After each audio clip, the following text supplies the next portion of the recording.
money. They simply say, stay in school and study hard. The child may graduate with excellent grades, but with a poor person's financial programming and mindset. It was learned while the child was young. Money is not taught in schools. Schools focus on scholastic and professional skills, but not financial skills. This explains how smart bankers, doctors, and accountants who earn excellent grades in school may still struggle financially all their lives. Our staggering national debt is due in large part to highly educated politicians and government officials making financial decisions with little or no training on the subject of money. I often look ahead to the new millennium and wonder what will happen when we have millions of people who will need financial and medical assistance. They will be dependent upon their families or the government for financial support. What will happen when Medicare and Social Security run out of money?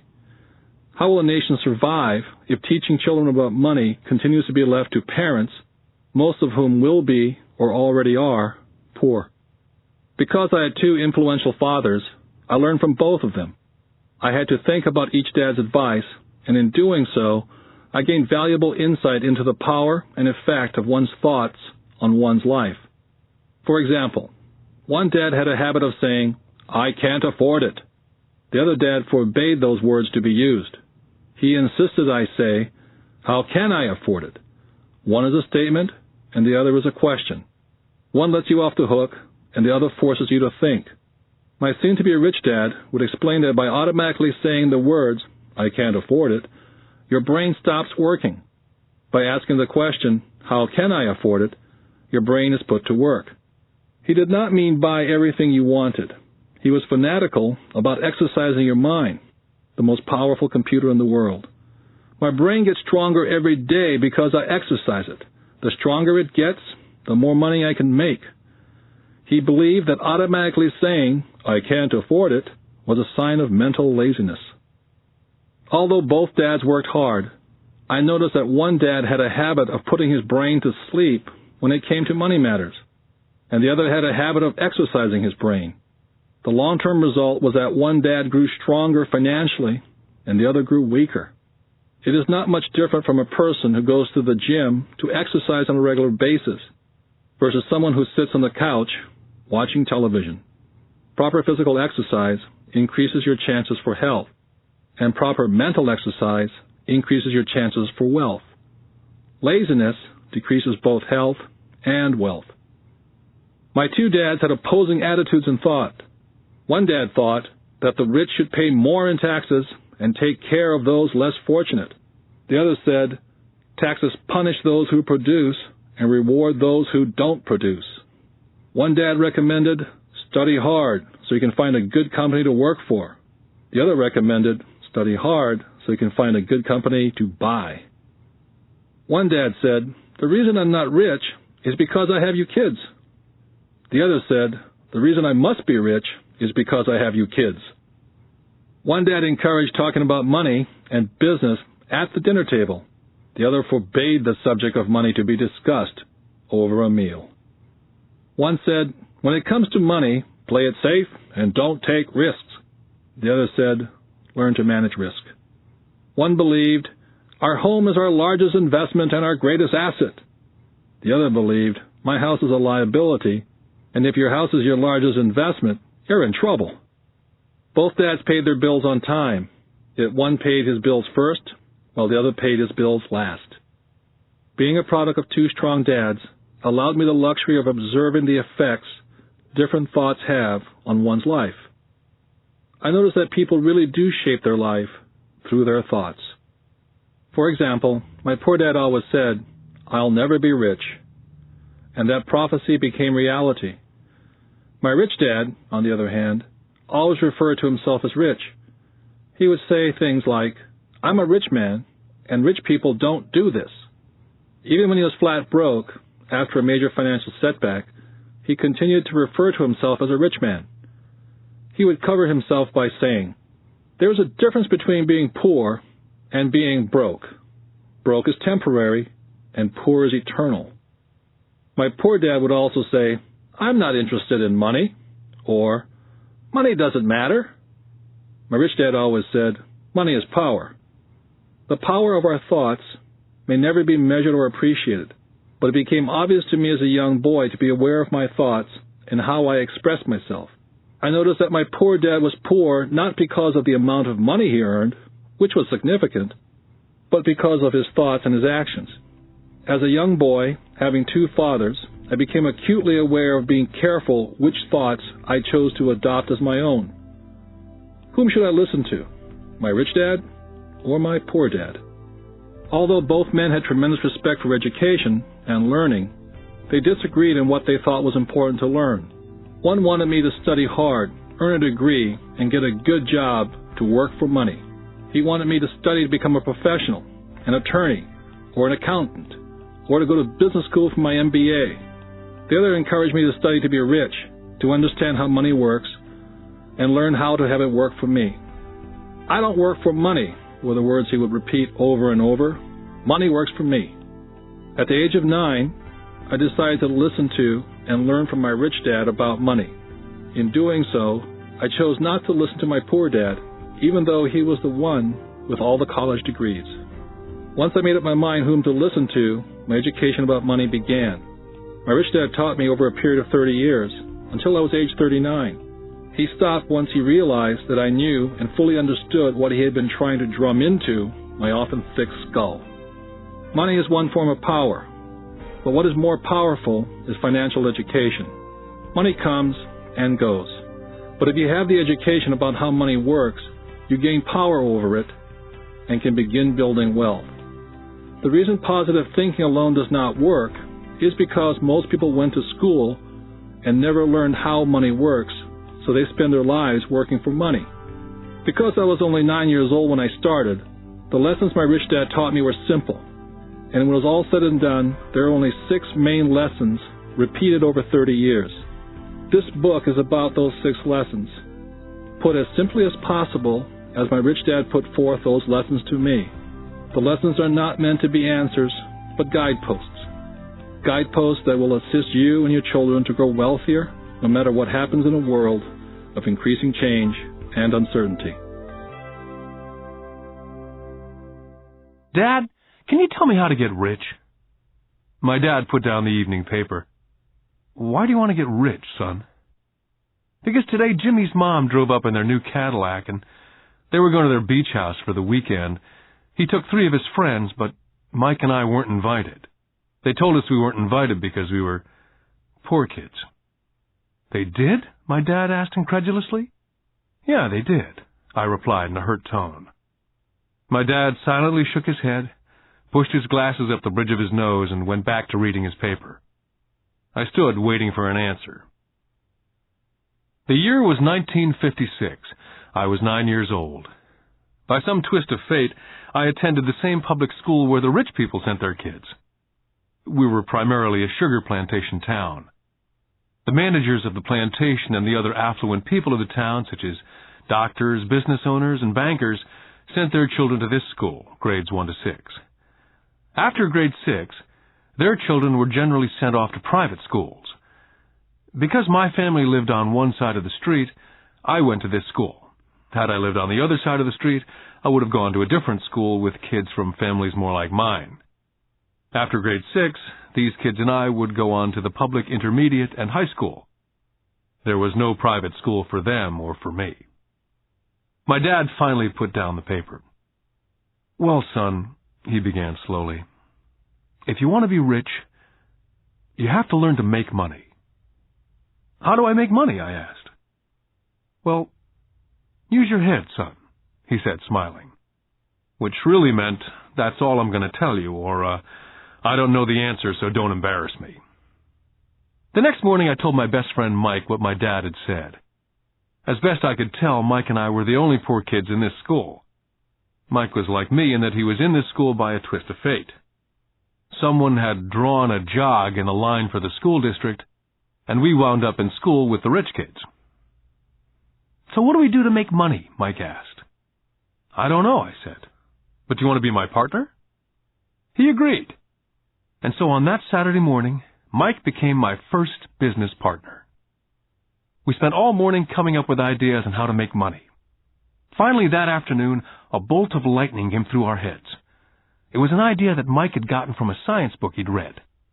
Excitedly, we shook hands, and the partnership now had a business.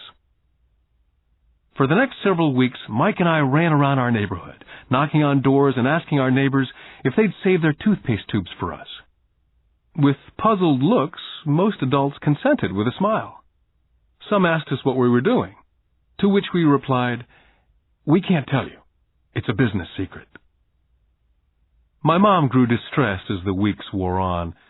We had selected a site next to her washing machine as the place we would stockpile our raw materials. In a brown cardboard box that one time held ketchup bottles, our little pile of used toothpaste tubes began to grow. One day my dad drove up to see 2 9-year-old boys in the driveway with a production line operating at full speed. Fine white powder everywhere. On a long table were small milk cartons from school, and our family's hibachi grill was glowing with red-hot coals at maximum heat. Dad walked up cautiously, having to park the car at the base of the driveway, since the production line blocked the carport. As he got closer, he saw a steel pot sitting on top of the coals, with the toothpaste tubes being melted down. In those days, toothpaste did not come in plastic tubes. The tubes were made of lead. So once the paint was burned off, the tubes were dropped in the small steel pot, melted until they became liquid, and with my mom's pot holders, we were pouring the lead through a small hole in the top of the milk cartons. The milk cartons were filled with plaster of Paris. The white powder everywhere was the plaster before we mixed it with water. The milk cartons were the outer containers for plaster of Paris molds. My dad watched as we carefully poured the molten lead through a small hole in the top of the plaster of Paris cube. "What are you boys doing?" he asked with a cautious smile. "We're doing what you told me to do. We're going to be rich," I said. "Yep," said Mike, grinning and nodding his head. "We're partners." "And what is in those plaster molds?" Dad asked. "Watch," I said. "This should be a good batch." With a small hammer, I tapped at the seal that divided the cube in half. Cautiously, I pulled up the top half of the plaster mold, and a lead nickel fell out. "Oh, my God," my dad said. "You're casting nickels out of lead." "That's right," Mike said. "We're making money." My dad smiled and shook his head. Along with a fire and a box of spent toothpaste tubes in front of him were 2 little boys covered with white dust and smiling from ear to ear. He asked us to put everything down and sit with him on the front step of our house. With a smile, he gently explained what the word counterfeiting meant. Our dreams were dashed. "You mean this is illegal?" asked Mike. "Yes, it is illegal," my dad said gently. "But you boys have shown great creativity and original thought. Keep going. I'm really proud of you." Disappointed, Mike and I sat in silence for about 20 minutes before we began cleaning up our mess. The business was over on opening day. Sweeping the powder up, I looked at Mike and said, "I guess Jimmy and his friends are right. We are poor." My father was just leaving as I said that. "Boys," he said, "you're only poor if you give up. The most important thing is that you did something. Most people only talk and dream of getting rich. You've done something. I'm very proud of the 2 of you. I will say it again. Keep going. Don't quit." Mike and I stood there in silence. They were nice words, but we still did not know what to do. "So how come you're not rich, Dad?" I asked. "Because I chose to be a school teacher.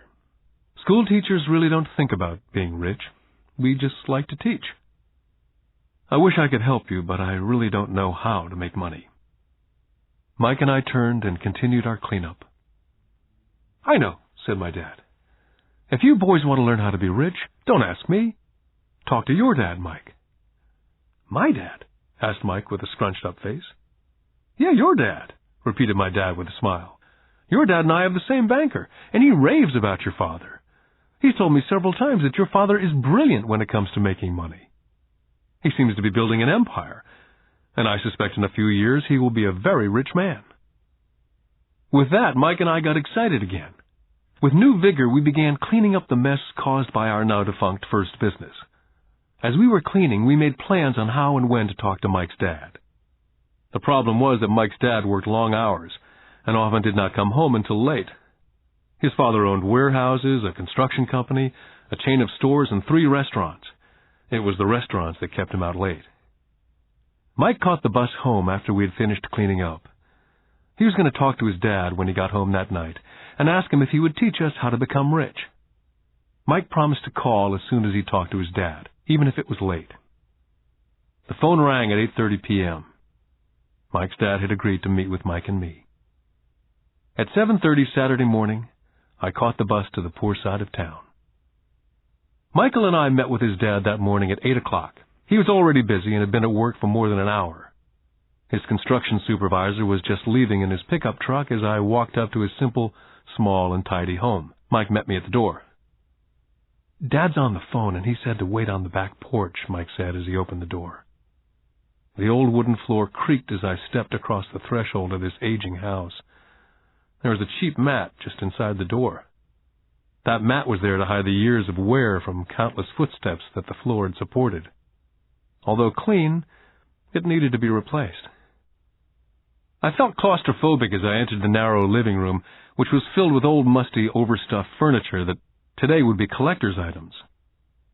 Sitting on the couch were 2 women, a little older than my mom. Across from the women sat a man in workman's clothes. They smiled as Mike and I walked past them, heading for the kitchen, which led to the porch that overlooked the backyard. I smiled back shyly. "Who are those people?" I asked. "Oh, they work for my dad. The older man runs his warehouses, and the women are the managers of the restaurants. And you saw the construction supervisor who's working on a road project about 50 miles from here. His other supervisor, who's building a tract of houses, had already left before you got here." "Does this go on all the time?" I asked.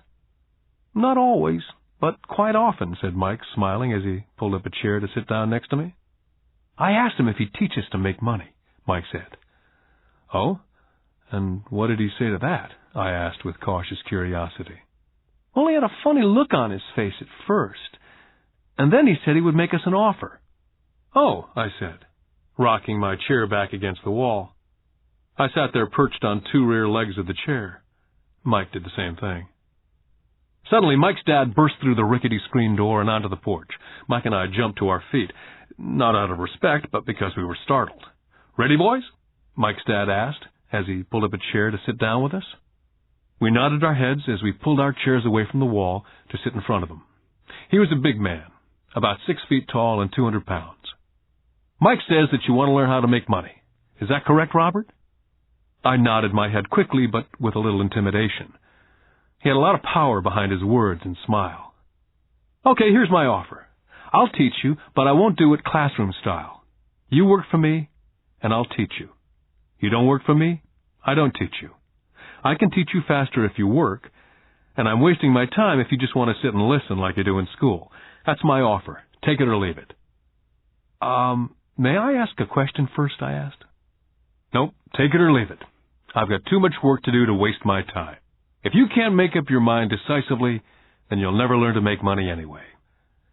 "Take it," I said. "Take it," said Mike. "Good," said Mike's dad. "Mrs. Martin will be by in 10 minutes. After I'm through with her, you ride with her to my superette, and you can begin working. I'll pay you 10 cents an hour, and you will work for 3 hours every Saturday." "But I have a softball game today," I said. Mike's dad lowered his voice to a stern tone. "Take it or leave it," he said. "I'll take it," I replied, choosing to work and learn instead of playing softball. By 9 a.m. on a beautiful Saturday morning, Mike and I were working for Mrs. Martin. She was a kind and patient woman. She always said that Mike and I reminded her of her 2 sons who were grown and gone. Although kind, she believed in hard work, and she kept us working. She was a taskmaster.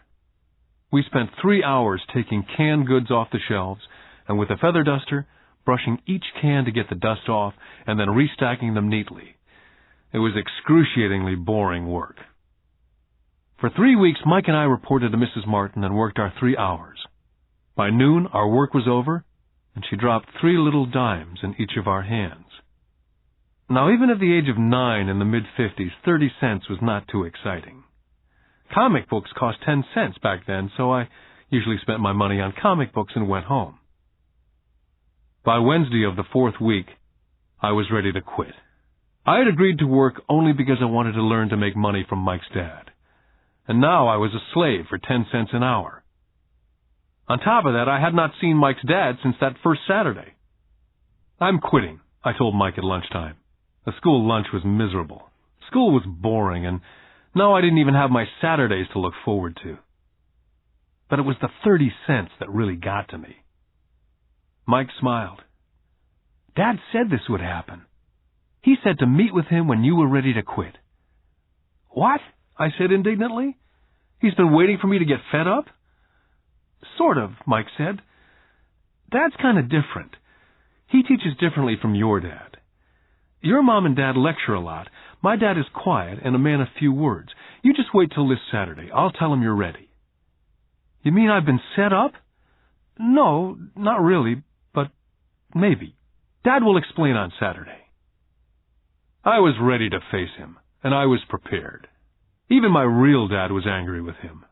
My real dad, the one I call the poor one, thought that my rich dad was violating child labor laws and should be investigated. My educated dad told me to demand what I deserve, at least 25 cents an hour. My poor dad told me that if I didn't get a raise, I was to quit immediately. At 8 o'clock Saturday morning, I was going through the same rickety door of Mike's house. Take a seat and wait in line, Mike's dad said as I entered. He turned and disappeared into his little office next to a bedroom. I looked around the room and didn't see Mike anywhere. Feeling awkward, I cautiously sat down next to the same 2 women who were there 4 weeks earlier. They smiled and slid across the couch to make room for me. 45 minutes went by and I was steaming. The 2 women had met with him and left 30 minutes earlier. An older gentleman was in there for 20 minutes and was also gone. The house was empty, and I sat out in his musty, dark living room on a beautiful, sunny Hawaiian day, waiting to talk to a cheapskate who exploited children. I could hear him rustling around in the office, talking on the phone and ignoring me. I was now ready to walk out, but for some reason I stayed. Finally, 15 minutes later, at exactly 9 o'clock, Rich Dad walked out of his office, said nothing, and signaled with his hand for me to enter his dingy office. I understand you want a raise or you're going to quit, Rich Dad said as he swiveled in his office chair. Well, you're not keeping your end of the bargain, I blurted out, nearly in tears. It was really frightening for a 9-year-old boy to confront a grown-up. You said that you'd teach me if I worked for you. Well, I've worked for you. I've worked hard. I've given up my baseball games to work for you, and you don't keep your word. You haven't taught me anything. You're a crook like everyone in town thinks you are. You're greedy. You want all the money and don't take care of your employees. You make me wait and don't show me any respect. I'm only a little boy, and I deserve to be treated better. Rich Dad rocked back in his swivel chair, hands up to his chin, somewhat staring at me. Not bad, he said. In less than a month, you sound like most of my employees. What? I asked. Not understanding what he was saying, I continued with my grievance. I thought you were going to keep up your end of the bargain and teach me. Instead, you want to torture me. That's cruel. That's really cruel. I am teaching you, Rich Dad said quietly. What have you taught me? Nothing, I said angrily. You haven't even talked to me once since I agreed to work for peanuts. 10 cents an hour, huh? I should notify the government about you. We have child labor laws, you know. My dad works for the government, you know. Wow, said Rich Dad. Now you sound like most of the people who used to work for me. People I've either fired or they've quit. So what do you have to say? I demanded, feeling pretty brave for a little kid. How do you know that I've not taught you anything? Asked Rich Dad calmly. Well, you've never talked to me. I've worked for 3 weeks and you've not taught me anything, I said with a pout. Does teaching mean talking or a lecture? Rich Dad asked. Well, yes, I replied. That's how they teach you in school, he said, smiling. But that is not how life teaches you. And I would say that life is the best teacher of all. Most of the time, life does not talk to you, just sort of pushes you around. Each push is life saying, wake up.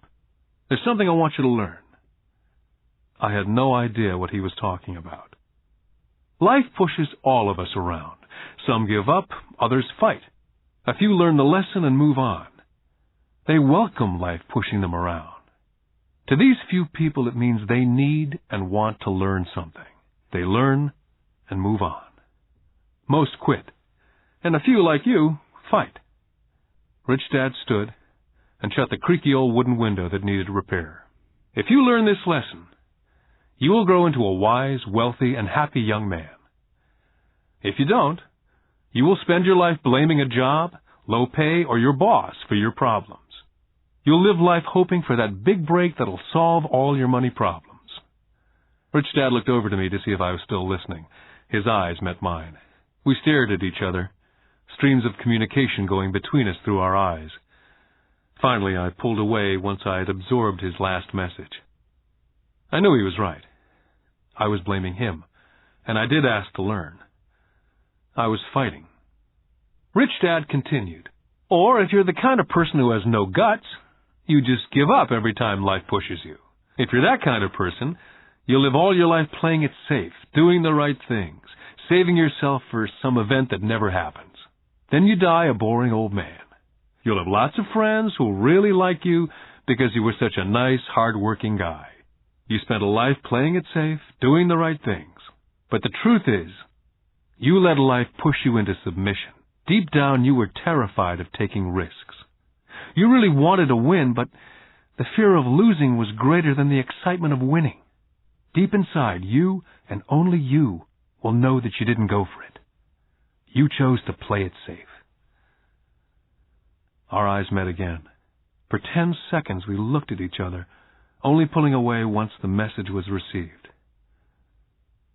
You've been pushing me around, I asked. Some people might say that, smiled Rich Dad. I would say that I just gave you a taste of life. What taste of life? I asked, still angry, but now curious. You boys are the first people that have ever asked me to teach them how to make money. I have more than 150 employees, and not one of them has asked me what I know about money. They ask me for a job and a paycheck, but never to teach them about money. So most will spend the best years of their lives working for money, not really understanding what it is they're working for. I sat there listening intently. So when Mike told me about you wanting to learn how to make money, I decided to design a course that was close to real life. I could talk till I was blue in the face, but you wouldn't hear a thing. So I decided to let life push you around a bit so you could hear me. That's why I only paid you 10 cents. So what is the lesson I learned from working for only 10 cents an hour, I asked. That you're cheap and exploit your workers? Rich Dad laughed heartily. You best change your point of view. Stop blaming me, thinking I'm the problem. If you think I'm the problem, then you have to change me.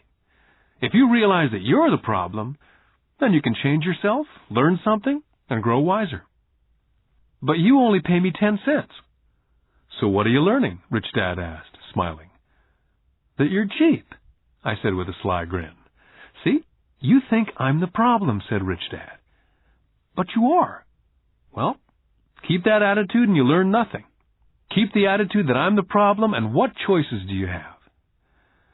Well, if you don't pay me more or show me more respect and teach me, I'll quit. Well put, Rich Dad said. And that's exactly what most people do.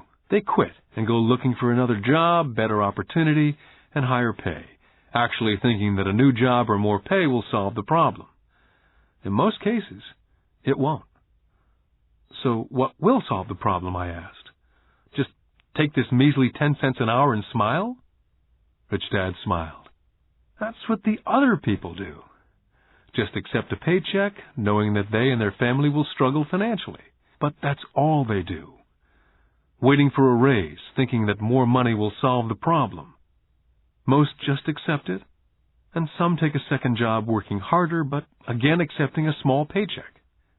I sat staring at the floor, beginning to understand the lesson Rich Dad was presenting. I could sense it was a taste of life. Finally, I looked up and repeated the question. So what will solve the problem? This, he said, tapping me gently on the head. This stuff between your ears. It was at that moment that Rich Dad shared the pivotal point of view that separated him from his employees and my poor dad, and led him to eventually become one of the richest men in Hawaii, while my highly educated but poor dad struggled financially all his life. It was a singular point of view that made all the difference over a lifetime. Rich Dad said over and over this point of view, which I call lesson number 1. The rich don't work for money. On that bright Saturday morning, I was learning a completely different point of view from what I'd been taught by my poor dad. At the age of 9, I grew aware that both dads wanted me to learn. Both dads encouraged me to study, but not the same things. My highly educated dad recommended that I do what he did. Son, I want you to study hard, get good grades, so you can find a safe, secure job with a big company, and make sure it has excellent benefits. My rich dad wanted me to learn how money works, so I could make it work for me. These lessons I would learn through life with his guidance, not because of a classroom. My rich dad continued my first lesson. I'm glad you got angry about working for 10 cents an hour. If you'd not gotten angry, and had gladly accepted it, I would have to tell you that I could not teach you. You see, true learning takes energy, passion, a burning desire. Anger is a big part of that formula, for passion is anger and love combined. When it comes to money, most people want to play it safe and feel secure, so passion does not direct them, fear does. So is that why they'll take a job with low pay? I asked. Yes, said Rich Dad. Some people say I exploit people because they don't pay as much as the sugar plantation or the government. I say people exploit themselves. It's their fear, not mine. But don't you feel you should pay them more? I asked. I don't have to. And besides, more money will not solve the problem. Just look at your dad. He makes a lot of money and he still can't pay his bills. Most people, given more money, only get into more debt. So that's why the 10 cents an hour, I said, smiling. It's a part of the lesson. That's right, smiled Rich Dad. You see, your dad went to school and got an excellent education so he could get a high-paying job, which he did. But he still has money problems because he never learned anything about money at school. On top of that, he believes in working for money. And you don't, I asked? No, not really, said Rich Dad. If you want to learn to work for money, then stay in school. That's a great place to learn to do that. But if you want to learn how to have money work for you, then I will teach you that. But only if you want to learn. Wouldn't everyone want to learn that, I asked? No, said Rich Dad, simply because it's easier to learn to work for money, especially if fear is your primary emotion when the subject of money is discussed. I don't understand, I said with a frown. Oh, don't worry about that for now. Just know that it's fear that keeps most people working at a job. The fear of not paying their bills, the fear of being fired, the fear of not having enough money, the fear of starting over. That's the price of studying to learn a profession or trade and then working for money. Most people become a slave to money and then get angry at their boss. Learning to have money work for you is a completely different course of study, I asked. Absolutely, Rich Dad answered. Absolutely. We sat in silence. My friends would have been just starting their Little League baseball game. But for some reason I was now thankful I decided to work for 10 cents an hour. I sensed that I was about to learn something my friends would not learn in school. Ready to learn? Asked Rich Dad. Absolutely, I said with a grin. I've kept my promise. I've been teaching you from afar, my Rich Dad said. At 9 years old, you've gotten a taste of what it feels like to work for money. Just multiply your last month by 50 years, and you'll have an idea of what most people spend their life doing. I don't understand, I said. How did you feel waiting in line to see me? Once to get hired and once to ask for more money. Terrible, I said.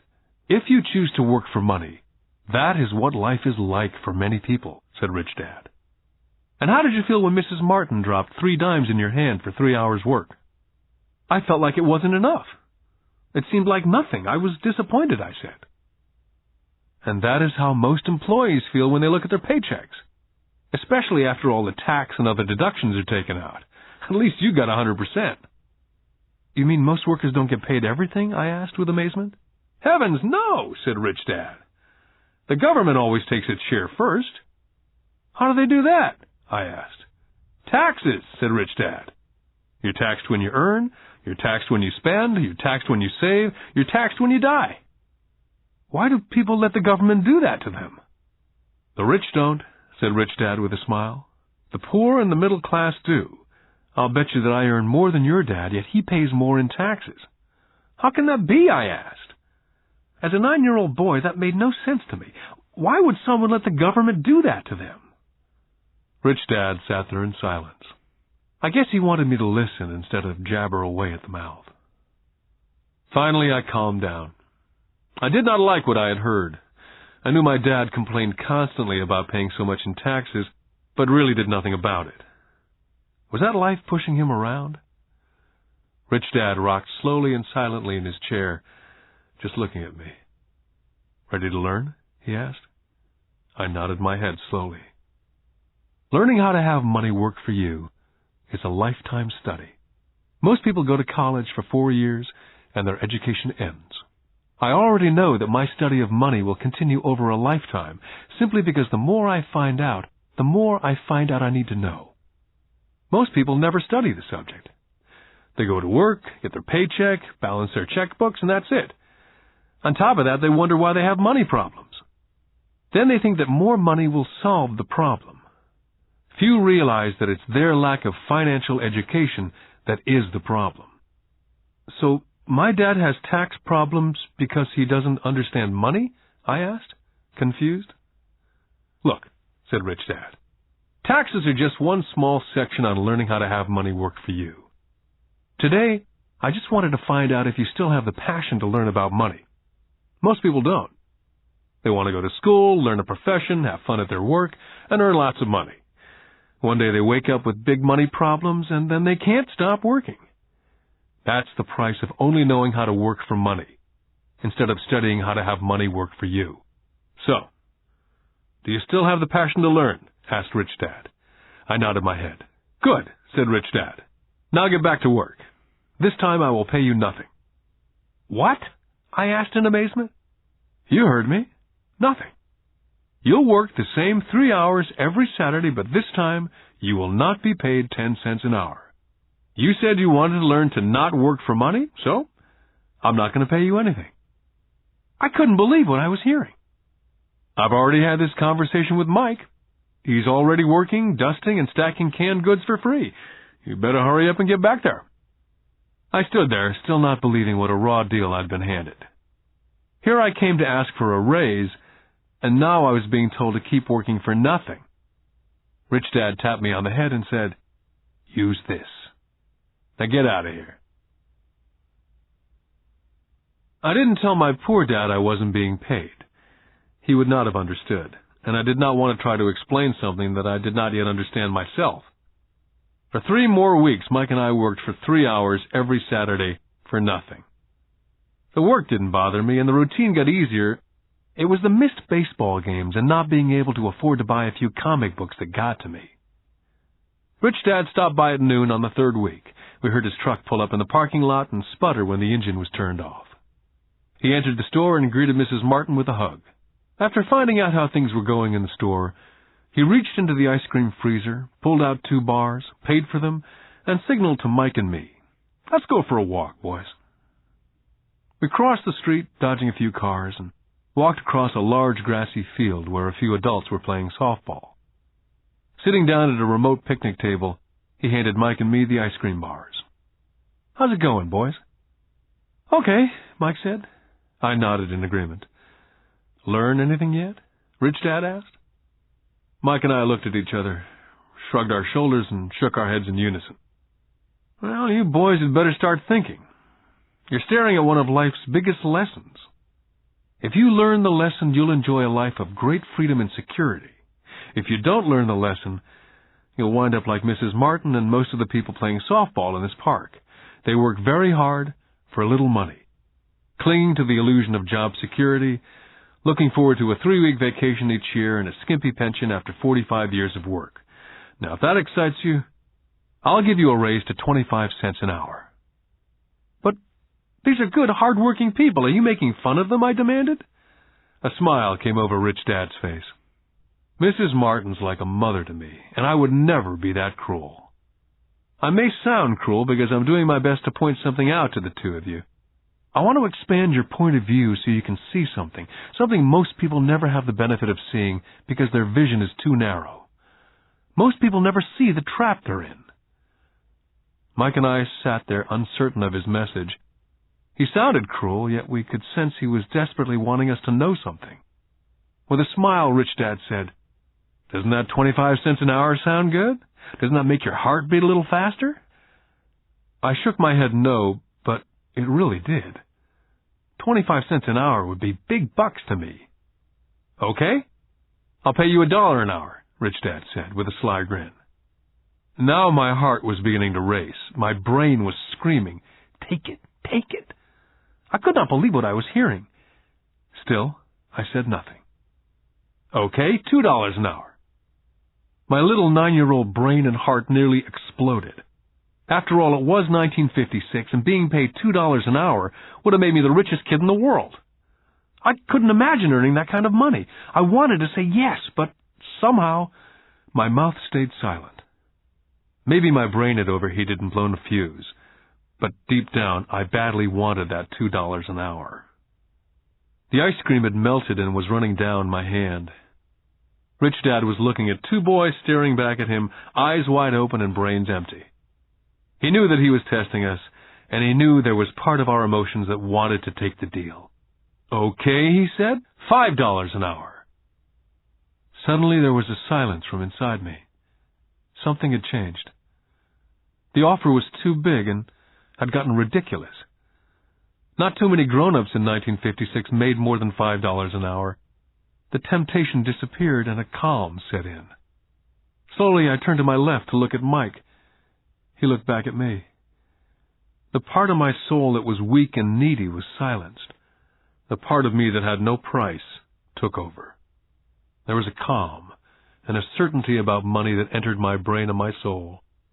I knew Mike had gotten to that point also. "Good," Rich Dad said softly. "Most people have a price. And they have a price because of human emotions named fear and greed. First, the fear of being without money motivates us to work hard. And then once we get that paycheck, greed or desire starts us thinking about all the wonderful things money can buy. The pattern is then set." "What pattern?" I asked. "The pattern of get up, go to work, pay bills, get up, go to work, pay bills. Their lives are then run forever by two emotions, fear and greed. Offer them more money, and they continue the cycle by also increasing their spending. This is what I call the rat race." "There is another way?" Mike asked. "Yes," said Rich Dad slowly, "but only a few people find it." "And what is that way?" Mike asked. "That's what I hope you boys will find out as you work and study with me. That is why I took away all forms of pay." "Any hints?" Mike asked. "We're kind of tired of working hard, especially for nothing." "Well, the first step is telling the truth," said Rich Dad. "We haven't been lying," I said. "I did not say you were lying. I said to tell the truth," Rich Dad came back. "The truth about what?" I asked. "How you're feeling," Rich Dad said. "You don't have to say it to anyone else, just yourself." "You mean the people in this park, the people who work for you, Mrs. Martin, they don't do that?" I asked. "I doubt it," Rich Dad said. "Instead, they feel the fear of not having money. Instead of confronting the fear, they react instead of think. They react emotionally instead of using their heads," Rich Dad said, tapping us on our heads. "Then they get a few bucks in their hands, and again the emotion of joy and desire and greed take over. And again they react instead of think." "So their emotions do their thinking," Mike said. "That's correct," said Rich Dad. "Money is running their lives, and they refuse to tell the truth about that. Money is in control of their emotions, and hence their souls." Rich Dad sat quietly, letting his words sink in. Realizing we had absorbed as much as possible of what he was talking about, Rich Dad said, "I want you boys to avoid that trap. That is really what I want to teach you. Not just to be rich, because being rich does not solve the problem." "It doesn't?" I asked, surprised. No, it doesn't. Let me finish with the other emotion, which is desire. Some call it greed, but I prefer desire. It's perfectly normal to desire something better, prettier, more fun or exciting. So people also work for money because of desire. They desire money for the joy they think it can buy. But the joy that money brings is often short-lived, and they soon need more money for more joy, more pleasure, more comfort, more security. So they keep working, thinking money will soothe their souls that are troubled by fear and desire. But money cannot do that. Even for rich people, Mike asked. Rich people included, said Rich Dad. In fact, the reason many rich people are rich is not because of desire, but because of fear. They actually think that money can eliminate that fear of not having money, of being poor. So they amass tons of it only to find out that the fear gets worse. They now fear losing it. I have friends who keep on working even though they have plenty. I know people who have millions who are more afraid now than when they were poor. They're terrified of losing all their money.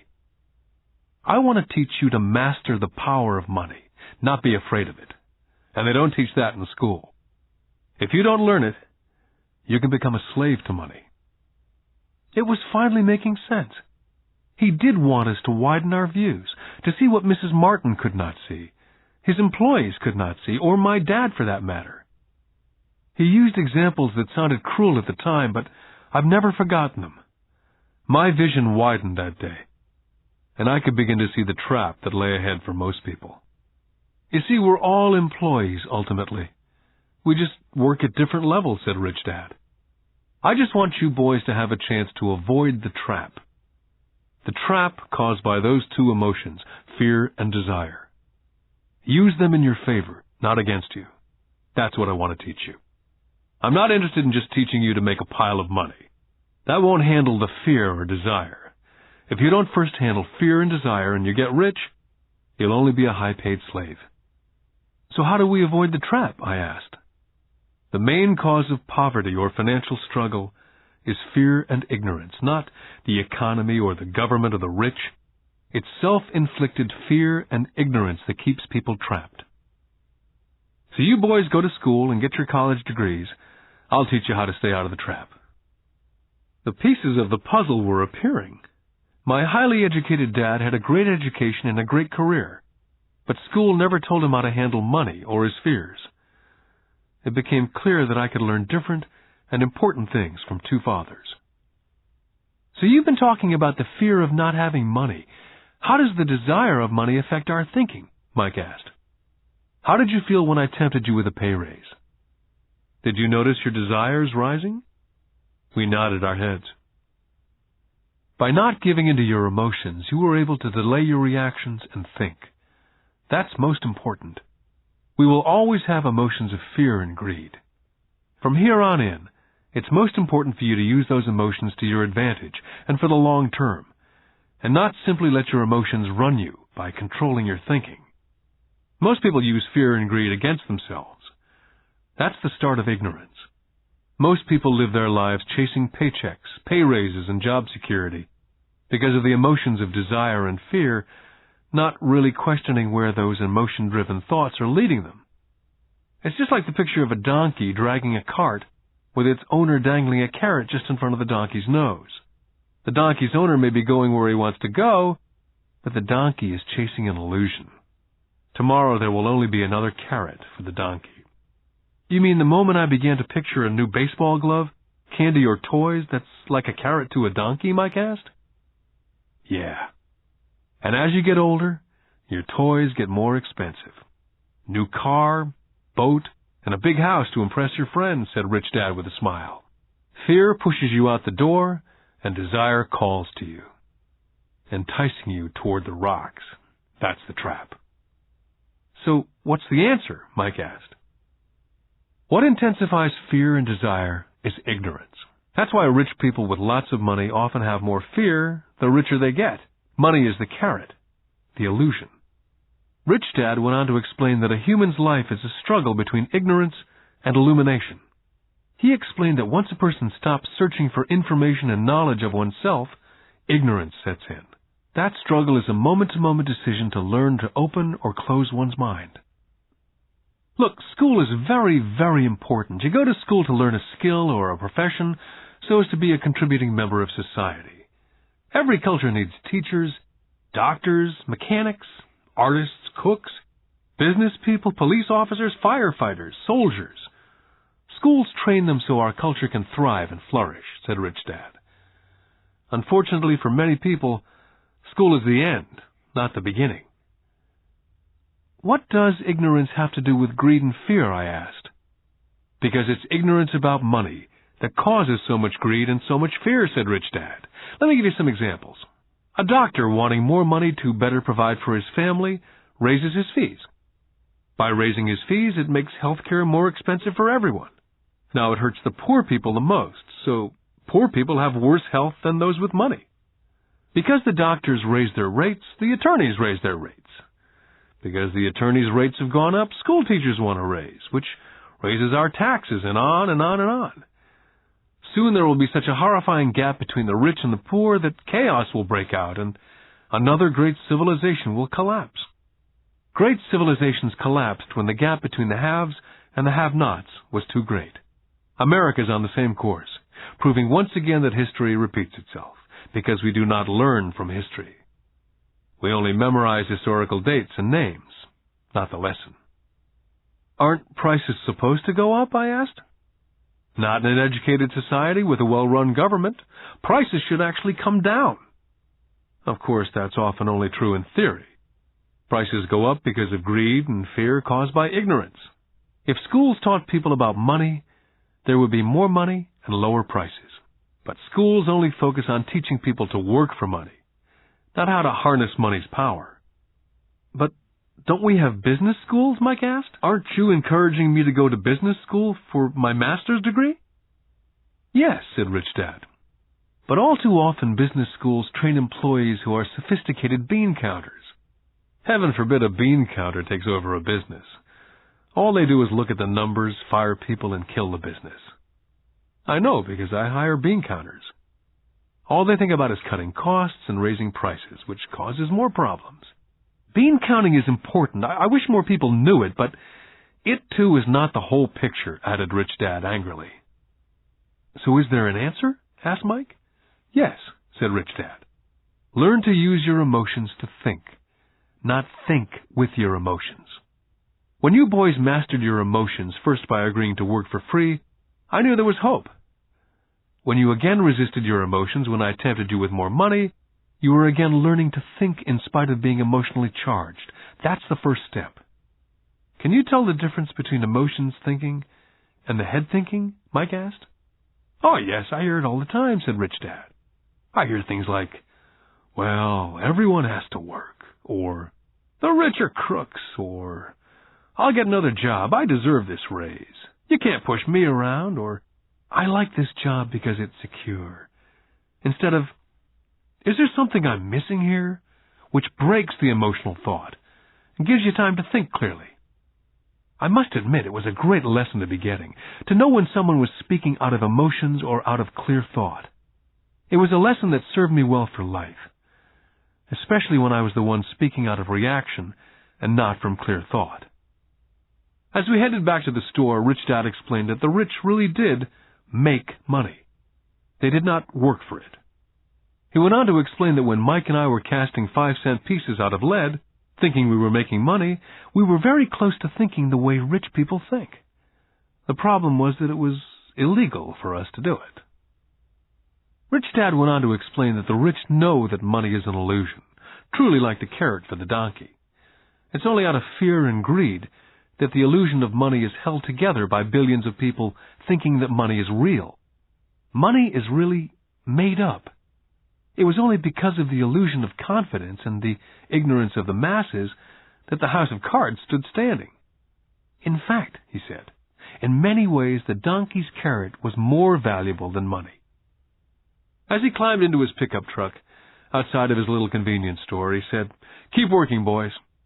But the sooner you forget about needing a paycheck, the easier your adult life will be. Keep using your brain. Work for free. and soon your mind will show you ways of making money far beyond what I could ever pay you. You'll begin to see opportunities right in front of you that in the past would have gone unnoticed. Mike and I picked up our things from the store and waved goodbye to Mrs. Martin. We went back to the park, to the same picnic bench, and spent several more hours thinking and talking. We spent the next week at school thinking and talking. For 2 more weeks, we kept thinking and talking and working for free. At the end of the second Saturday, I was again saying goodbye to Mrs. Martin and looking at the comic book stand with a longing gaze. The hard thing about not even getting 30 cents every Saturday was that I didn't have any money to buy comic books. Suddenly, as Mrs. Martin was saying goodbye to Mike and me, I saw something she was doing that I'd never seen her do before. I mean, I'd seen her do it, but I never took notice of it. Mrs. Martin was cutting the front page of the comic book in half. She was keeping the top half of the comic book cover and throwing the rest of the comic book into a large brown cardboard box. When I asked her what she did with the comic books, she said, "I throw them away. I give the top half of the cover back to the comic book distributor for credit when he brings in the new comics. He's coming in an hour." Mike and I waited for an hour. Soon the distributor arrived, and I asked him if we could have the comic books, to which he replied, "You can have them if you work for this store and do not resell them." Our partnership was revived. Mike's mom had a spare room in the basement that no one used. We cleaned it out and began piling hundreds of comic books in that room. Soon our comic book library was open to the public. We hired Mike's younger sister, who loved to study, to be head librarian. She charged each child 10 cents admission to the library, which was open from 2:30 to 4:30 p.m. every day after school.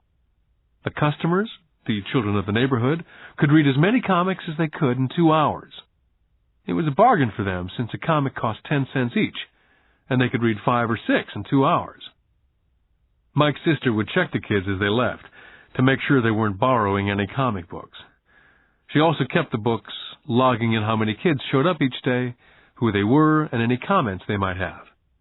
Mike and I averaged $9.50 per week over a 3-month period. We paid his sister $1 a week and allowed her to read the comics for free, which she rarely did since she was always studying. Mike and I kept our agreement by working in the store every Saturday and collecting all the comic books from the different stores. We kept our agreement to the distributor by not selling any comic books. We burned them once they got too tattered. We tried opening a branch office, but we could never quite find someone as dedicated as Mike's sister we could trust. At an early age, we found out how hard it was to find good staff. 3 months after the library first opened, a fight broke out in the room. Some bullies from another neighborhood pushed their way in and started it. Mike's dad suggested we shut down the business. So our comic book business was shut down, and we stopped working on Saturdays at the convenience store. Anyway, Rich Dad was excited because he had new things he wanted to teach us. He was happy because we'd learned our first lesson so well. We'd learned to have money work for us. By not getting paid for our work at the store, we were forced to use our imaginations to identify an opportunity to make money. By starting our own business, the comic book library, we were in control of our own finances, not dependent on an employer. The best part was that our business generated money for us, even when we weren't physically there. Our money worked for us. Instead of paying us money, Rich Dad had given us so much more. Lesson 2. Why Teach Financial Literacy? In 1990, my best friend Mike took over his father's empire and is in fact doing a better job than his dad did. We see each other once or twice a year on the golf course. He and his wife are wealthier than you could imagine. Rich Dad's empire is in great hands, and Mike is now grooming his son to take his place, as his dad groomed us. In 1994, I retired at the age of 47, and my wife Kim was 37. Retirement does not mean not working. To my wife and me, it means that, barring unforeseen cataclysmic changes, we can work or not work, and our wealth grows automatically, staying way ahead of inflation. I guess it means freedom. The assets are large enough to grow by themselves. It's like planting a tree. You water it for years, and then one day it doesn't need you anymore. Its roots have gone down deep enough. Then the tree provides shade for your enjoyment. Mike chose to run the empire, and I chose to retire. Whenever I speak to groups of people, they often ask what I would recommend, or what could they do? How do they get started? Is there a good book I'd recommend? What is the secret to success? I simply say to them what my rich dad said back to me when I was a little kid. If you want to be rich, you need to be financially literate. That idea was drummed into my head every time we were together.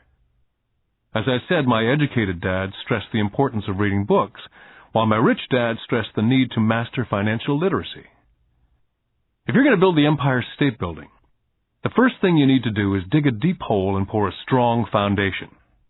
If you're going to build a home in the suburbs, all you need to do is pour a 6-inch slab of concrete. Most people, in their drive to get rich, are trying to build an Empire State Building on a 6-inch slab.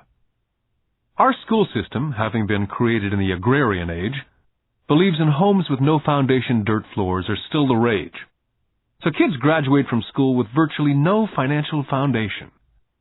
One day, sleepless and deep in debt in suburbia, living the American dream, they decide that the answer to their financial problems is to find a way to get rich quick. Construction on the skyscraper begins.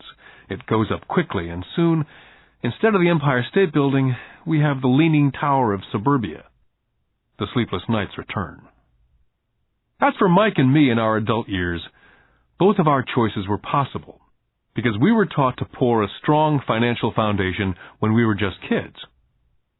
Now, accounting is possibly the most boring subject in the world. It also could be the most confusing.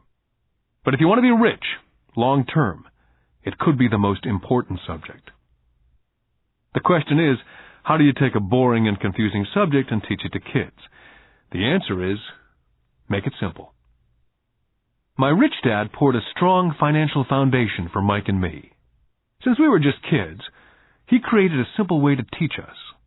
For years, he only drew pictures and used words.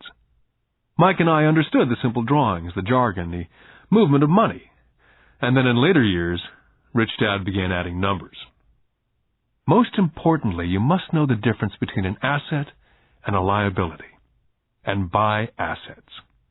If you want to be rich, this is all you need to know. It is rule number 1. It is the only rule.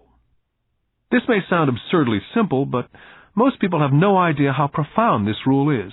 Most people struggle financially because they do not know the difference between an asset and a liability. Rich people acquire assets. The poor and middle class acquire liabilities, but they think they are assets. When Rich Dad explained this to Mike and me, we thought he was kidding. Here we were nearly teenagers and waiting for the secret to get rich, and this was his answer. It was so simple that we had to stop for a long time to think about it. If it's that simple, how come everyone's not rich? I asked. Rich Dad smiled, because people do not know the difference between an asset and a liability. I remember asking, how can adults be so silly? If it's that simple, if it's that important, why would everyone not want to find out? It took our Rich Dad only a few minutes to explain what assets and liabilities were. To teach preteen boys, Rich Dad kept everything simple, using as many pictures as possible, as few words as possible, and no numbers for years. My Rich Dad simply drew a vertical box with a line through the middle. The top half was for income, and the bottom half was for expenses. Then beneath that box, he drew another box horizontally, which he divided into a left half for assets and a right half for liabilities. The income statement, often called a profit and loss statement, measures income and expenses, money in or money out. The second set of boxes is the balance sheet. It's called that because it's supposed to balance assets against liabilities. That relationship is vital to understand. The primary cause of financial struggle is simply not knowing the difference between an asset and a liability. The cause of the confusion is found in the definition of the two words. If you want a lesson in confusion, Simply look up the words asset and liability in the dictionary. So my rich dad simply told two young boys the following. An asset is something that puts money in my pocket. A liability is something that takes money out of my pocket. This is really all you need to know. If you want to be rich, simply spend your life buying assets. If you want to be poor or middle class, spend your life buying liabilities. It's not knowing the difference that causes most of the financial struggle in the real world. My rich dad then drew 3 arrows on his diagram. He explained, the arrow represents the flow of cash, or cash flow. In 80% of most families, the financial story is a story of working hard in an effort to get ahead. It's not because they don't make money, but because they spend their lives buying liabilities instead of assets. The first arrow showed the cash flow pattern of a poor person or a young person still at home. The arrow goes into the income box from a job or salary. It then continues into the expense box. Expenses include taxes, rent, and everyday living expenses. It flows out the expense box and is gone. The second arrow Rich Dad drew represented the cash flow pattern of a middle-class person. The arrow flows from a job into the income box. It then flows into the liabilities box. Most middle-class people acquire many liabilities, such as a mortgage, a car loan, and credit card debt. From the liabilities box, it flows to the expense box, where the monthly payments are made for the liabilities, as well as taxes and living expenses. From there, it flows out the expense box and is gone. The third arrow is the pattern of a wealthy person. This arrow simply flows from the asset box into the income box. The cash flow is not generated by a job or salary, but by assets. Remember, assets are things that put money in your pocket. Additionally, the rich have few expenses and liabilities, or if they do, those liabilities are more than covered by their assets. Examples such as these are oversimplified. Everyone has living expenses, the need for food, shelter, and clothing. The diagrams Rich Dad drew show the flow of cash through a poor, middle class, or wealthy person's life.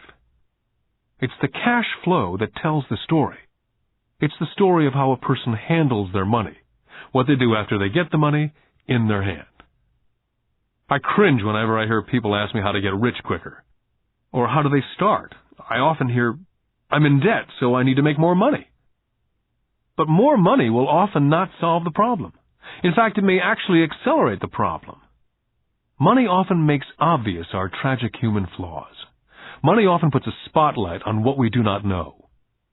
That's why, all too often, a person who comes into a sudden windfall of cash, let's say an inheritance, a pay raise, or lottery winnings, soon returns to the same financial mess, if not worse than the mess they were in before they received the money.